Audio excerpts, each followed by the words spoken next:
सिंध में रिवायत न बदली, बारदाना सिर्फ मंजूर नज़र और मन पसंद अफराद को ही मिलने लगा। सिंध में बारदाना की तकसीम पर किसानों की परेशानी बढ़ने लगी है। लाड़काना, कंबर, दादू, डहरकी समेत दीगर शहरों में काश्तकारों को बारदाने की तलाश है। किसान बारदाने के हुसूल के लिए परेशान हैं और कायम करदा सेंटर्स के चक्कर लगाने पर भी मजबूर हैं। किसानों का कहना है कि महकमा खुराक के फूड इंस्पेक्टर्स दफातर से गायब हैं और उनके फ़ोन नंबर्स भी बंद हैं। इसी हवाले से हम बात करेंगे। इमदाद अली हमारे साथ, हमारे नुमाइंदे मौजूद हैं। इमदाद, कहिएगा ये क्या हो रहा है कि अपने अपने जो मंजूर नज़र हैं उनको तकसीम किया जा रहा है बारदाना? जी बिल्कुल, महकमा फूड दादू का एक अनोखा कारनामा सामने आया है। कागजात में तो जिले भर में 36 सेंटर कायम करने और काश्तकारों को 4 लाख बारदाना फराम कर दिए, लेकिन दर हकीकत तो सेंटर खुले गए हैं, न ही काश्तकारों को बारदाना फराम किया गया है, जिसकी वजह से काश्तकारों को बारदाना न मिलने की वजह से सख्त परेशानी है।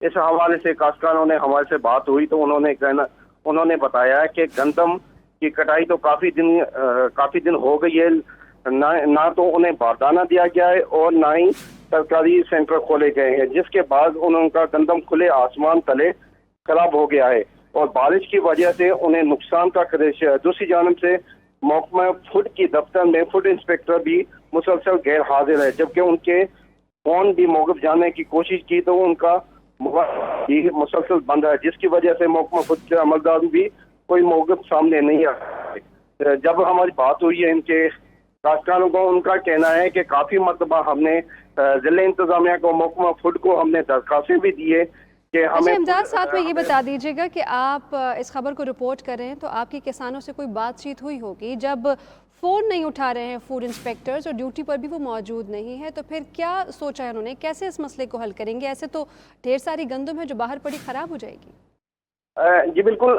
काश्तकारों से जब हमारी बात हुई है तो उनका ये कहना है कि काफ़ी मरतबा हम ऑफिस से भी गए हैं, फूड इंस्पेक्टर जो है वो मौजूद ही नहीं होते और कुर्सियाँ जो ऑफिस में वो खाली पड़ी होती है और वहाँ के जो बड़े वाले और दीगर जो क्लार्क है वो बैठे होते हैं। उनका कहना है कि फूड इंस्पेक्टर यहाँ आता ही नहीं है। शाम के टाइम पे वो जो बाहर लोग हैं उनके, यानी शाम के टाइम पे जो अपने बंगलों पे बैठ के बाहर लोगों को वो जो बारदाना वहाँ से फराम किया जाता है। इमदाद, हमारे साथ ही रहिएगा। इसी बीच हमें ज्वाइन किया है महमूद नवाज, नायब सदर हैं आप सिंध आबाद कार के। अस्सलाम वालेकुम, बहुत शुक्रिया आपने 92 न्यूज़ के लिए वक्त निकाला। आपसे ये जानना चाहेंगे कि एक तरफ फूड इंस्पेक्टर्स फ़ोन नहीं उठा रहे हैं, दूसरी तरफ फूड रेगुलेटरी की कोई टीम नहीं आ रही है, काश्तकार क्या करेंगे? गंदम सर पक के तैयार हो गई है, क्या करना है उसका? जी, एक तो इस वक्त आखिरी वक्तों में है गंदम की जो हार्वेस्टिंग हो रही है। सितम ज़रीफ़ी की बात यह है कि एक तरफ तो सिंध सरकार के अपने जो खरीदारी के जो टारगेट हैं वो लोअर सिंध में आधे भी पूरे नहीं हुए हैं। मैं आपको एग्जैक्टली 2-3 अजला का बता सकता हूँ। सांगड़ में 16 लाख करने थे, सिर्फ 5 लाख बोरियां इनको मिल सकी हैं, कहीं पे 50,000, कहीं पे लाख। और दूसरी तरफ जहाँ पे इस वक्त जमींदारों के पास और काश्तकारों के पास गंदम अवेलेबल है और हम चीख चिल्ला रहे हैं पिछले महीने डेढ़ से कि खुदारा ये 38 लाख टन गंदम होनी है सिंध में, तो आप खरीद लें इस वक्त ग्रोवर से। अगर आप नहीं खरीदेंगे तो हमने पिछले साल भी इनसे गुजारिश की थी। ये कहिएगा कि किसानों की पहुंच से तो वो दूर हैं कि उनसे राब्ता नहीं हो रहा, वो फ़ोन नहीं उठा रहे, आपका इस हवाले से कोई राब्ता नहीं हुआ? जी, वो बिल्कुल इस वक्त जितने भी आपके डिस्ट्रिक्ट फूड ऑफिसर्स हैं वो इस वक्त फ़ोन उठाने के लिए और बात करने के लिए बिल्कुल तैयार नहीं होते। उनकी कोशिश इस तरफ ये है कि ज़मींदार बेच दें तो फिर हम मिडिल मैन से पैसे ले दे के और फिर ख़रीदारी करें, और इसीलिए सारी कोशिश की जा रही है। नुसरत सहर अब्बासी रुकन सिंध असम्बली ने भी हमें इसी बीच ज्वाइन किया है, उनकी जानिब बढ़ेंगे। महमूद नवाज साहब हमारे साथ रहेगा। नुसरत सहर अब्बासी साहबा, सिंध में रिवायत नहीं बदल पाई है, बारदाना तैयार हो गया है, या तो फिर अपने मंजूर नज़र लोगों को बेचा जा रहा है या फिर दूसरी सूरत में काश्तकार राब्ता कर कर के थक गए हैं, लेकिन ना फूड इंस्पेक्टर्स बात सुन रहे हैं, ना ही इस मामले पर कोई नज़रसानी की जा रही है। आपका क्या मौक़िफ़ है इस पर?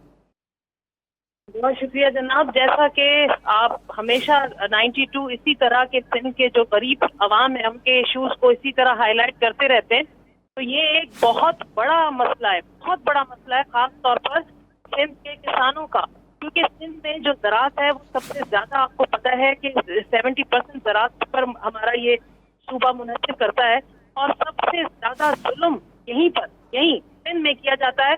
بلاول زرداری پنجاب کے کسانوں کے ساتھ بڑی ہمدردی کرتے ہیں، لیکن اپنی سندھ کے حوالے سے جب یہاں کے کسانوں کی تکلیف کی بات ہوتی ہے تو پھر یہاں ان کی کہیں بھی کوئی اسٹیٹمنٹ نہیں آئے گا، کوئی ٹویٹر پر ٹویٹ نہیں آئے گا۔ اس وقت کسان کس قدر تکلیف میں ہے، ایک تو آپ نے فصل کی کٹائی میں دیر کر دی، اوپر سے سینٹرز آپ نے اس وقت تک مشکل سے سینٹرز منتخب کر کے ان کو دیے کسانوں کو۔ سب سے بڑا جو مسئلہ ہوتا ہے سندھ میں وہ ہوتا ہے باردانے کا، اور سب سے زیادہ جو کمیشن اور کرپشن ہوتی ہے وہ ہوتی ہے باردانے پر۔ اپنے MPAs MNAs اپنے لوگوں کے ذریعے چٹھیاں خوشامد پرچیاں آتی ہیں اور اپنے من پسند لوگوں کو باردانہ مل جاتا ہے۔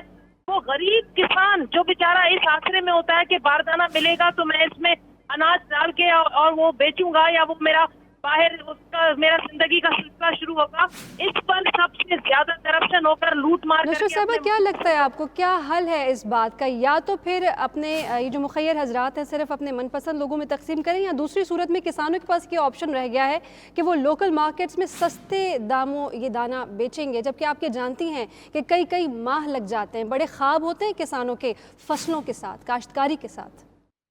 بالکل آپ نے صحیح کہا، بہت اندر ٹچ کرنے والی جو بات محسوس کرنے والی ہے وہ آپ نے کہی کہ کسان سارا سال انتظار کرتا ہے کہ فصل اترے گی تو اس کی زندگی کی تمام جتنی بھی خوشیاں ہیں، مسائل ہیں، جو پرابلمز ہیں وہ حل ہوں گے اور وہ کچھ خوشی دیکھ پائے گا۔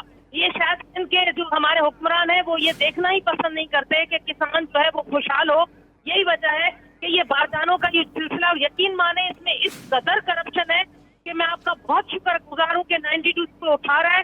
کچھ نہ کچھ کسانوں کے دل پر کوئی ٹھنڈک پڑی ہوگی کہ کوئی تو ہمارے مسئلے کو اٹھا رہا ہے، کیونکہ باردانے بالکل ٹھیک کہہ رہی ہیں آپ نصرت سحر عباسی صاحبہ۔ 92 نیوز ہمیشہ اپنی صحافتی ذمہ داری نبھاتا ہے اور تمام تر سماجی مسائل منظر عام پر لاتا ہے۔ محمود نواز صاحب آپ کی جانب آؤں گی اور آپ سے یہ پوچھنا ضروری ہے کہ ہر سال وہی مسئلہ، کوئی تبدیلی، کوئی بدلاؤ نہیں ہے۔ دیکھیں، افسوس کی بات یہ، ہم نے پچھلے سال بھی یہ شور مچایا تھا اور پھر آپ نے دیکھا کہ گندم بکی، زمینداروں نے بیچی 28 اور 29 روپے میں، اور لوگوں نے آٹا خریدا 70 اور 75 روپے میں۔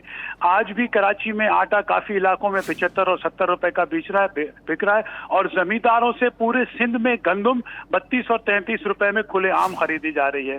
تو یہ تو جب تک، اور ایک آپ تھوڑے یہ بھی سمجھیے کہ جو ایک منسٹری آف فوڈ ہے صوبے میں اس وقت، اس کے علاوہ کہ صرف گندم کے اسٹاکس کو مانیٹر کرے، فوڈ سیکیورٹی کو دیکھے، اس کی طرف ان کی کوئی توجہ نہیں ہے۔ پچھلے سال اگر وفاق سے گندم نہیں آتی تو ہمارے پاس سندھ میں اس وقت آٹے کا جنوری، فیبروری اور مارچ کے مہینے میں بہت بڑا فقدان ہوتا اور خدا نہ خواستہ ملنے کو قاصر ہوتا آٹا اگر یہ وفاق سے نہیں آتا۔ اتنی بڑی یہ کوتاہی کرتے ہیں ہر سال سندھ سرکار والے، لیکن سمجھتے نہیں ہیں۔ مارچ کا پورا مہینہ گزر گیا، اپریل میں خریداری شروع کی ہے۔ ٹھیک ہے محمود صاحب ہمارے ساتھ رہے گا۔ نصرت سحر عباسی، پلیٹ فارم آپ کے سامنے، اس پلیٹ فارم کو یوز کرتے ہوئے آپ کیا کہیں گے ان لوگوں کو جو ذمہ دار ہیں اور ان لوگوں کو جو کسان جو کہ سفر کر رہے ہیں اس صورتحال سے؟ کیا اس طرح کے عذر آپ کو لگتا ہے دینا مناسب ہے کہ شاید کرونا کی وجہ سے فوڈ انسپیکٹرز تشریف نہیں لا رہے ہیں، یا پھر یہ ان کا روز کا معمول ہے؟ دیکھیے جی، یہ تو سب سے بڑا بہانہ مل گیا ہے نا کرونا کا نام لے کر۔ مجھے بتائیے، ویسے پوری سندھ میں جو کرونا کیا جا رہا ہے اس کرونا کے حساب سے کیا امپلیمنٹ ہو رہا ہے؟ میں آئی ہوں کل سکھر سے، خیرپور سے، آپ وہاں تو دیکھیں کوئی امپلیمنٹ نہیں ہو رہا، کسی حوالے سے کوئی لاک ڈاؤن پر کوئی عمل درآمد نہیں ہو رہا۔ لوگ نکل رہے ہیں، لوگوں کو مجبوری ہے، لوگ اپنی زندگی کے مسائل کو حل کرنے کے لیے مجبوراً نکل رہے ہیں، کیونکہ حکومت جو ہے وہ ان کے مسئلے حل کرنے کے لیے کبھی آگے بڑھی نہیں۔ تو یہ صرف بہانہ ہے کہ فوڈ انسپیکٹر نہیں آ رہے یا یہ مسئلہ ہو رہا ہے یا ادھر سے ادھر ٹرانسفر کرنے کا مسئلہ ہے۔ یقین مانے جتنا فوڈ ڈپارٹمنٹ نے سندھ کے حوالے سے کرپشن کی ہے، جتنا یہاں گندم کو چوری کیا گیا ہے، جتنا یہاں گندم کے حوالے سے لوگوں کو قرضوں میں انہوں نے ڈبو دیا ہے، یہ ڈپارٹمنٹ اور اس کے منسٹر، خاص طور پہ میں کہتی ہوں اس کے منسٹر کو تو فوراً ریزائن ہو جانا چاہیے۔ اگر ان میں ذرا سی بھی اخلاقی کوئی بھی ایک قسم کا بھی کوئی ایشو ہے نا اخلاقیات کا، تو وہ ریزائن کر دیں، کیونکہ اس وقت جو حالات ہیں نا سندھ میں اس کے فوڈ کے، اس میں تو انہوں نے بالکل تباہ کر دیا، اور ان کے اسٹیٹمنٹ دیکھیں تو زمین آسمان ایک کیے ہوئے ہوتے ہیں۔ لیکن میں آپ کو کہہ رہی ہوں کہ فوڈ کے ڈپارٹمنٹ نے तबाही मचा दी है पूरी सिंध में। और बिल्कुल आपका गम और गुस्सा बरहक है। रहनुमा फंक्शनल लीग नुसरत सहर अब्बासी आप हमारे साथ हैं, जबकि नायब सदर सिंदाबाद कार मोहम्मद नवाज ने भी हमारे लिए वक्त निकाला। दादू से हमारे नुमाइंदे इमदाद अली भी इसी पर अपडेट कर रहे थे। आप सबका शुक्रिया।